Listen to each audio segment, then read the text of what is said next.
Hello everyone, welcome to एडन। So आज हम लोग देखने वाले हैं what is point of कॉन्ट्राफ्लेक्शन।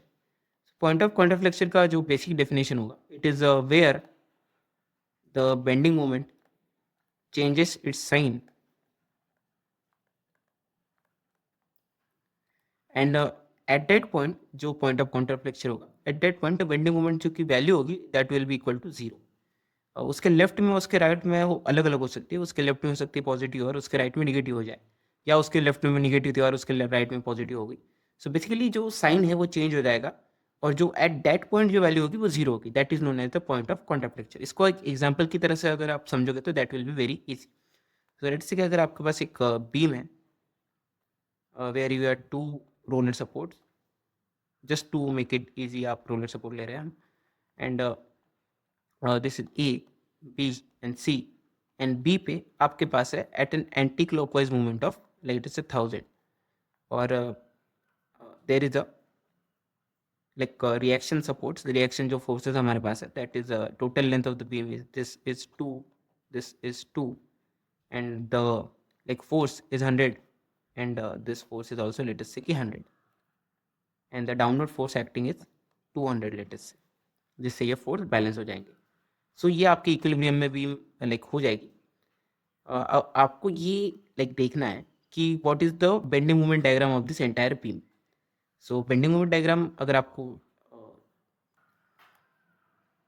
May be ये हो सकता है कि that is not the correct like the explanation, because यहाँ पे अगर आप मूवमेंट लोगे तो there will be some movement जो कि नहीं होना चाहिए फॉर एन इक्विलिब्रियम बीम।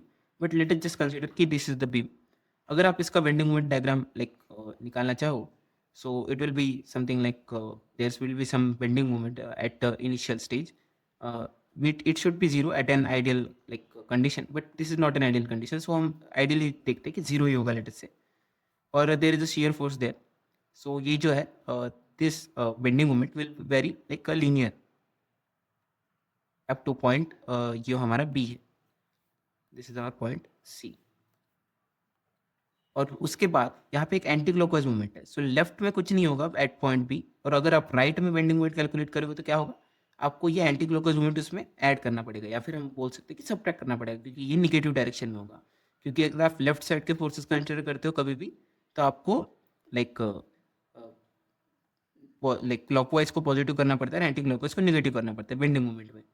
सो इस केस में क्या होगा, राइट साइड में क्या आ जाएगा, जो भी हमारा पहले मूवमेंट था, लेट अस से कुछ एक्स मूवमेंट था, और उसके बाद हम ये निगेटिव करना पड़ेगा, -1000 करना पड़ेगा। सो -1000 करके लेट अस से कि वो निगेटिव में आ गया फिर, एंड देन अगेन वो जीरो पे चला गया।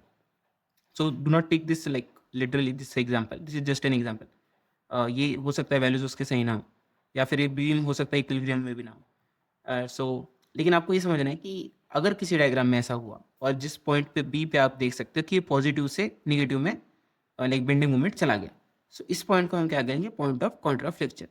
सो बेसिक ये है कि where bending movement changes its sign and it becomes like zero at that particular point, this point is known as point of contraflexure. Thank you.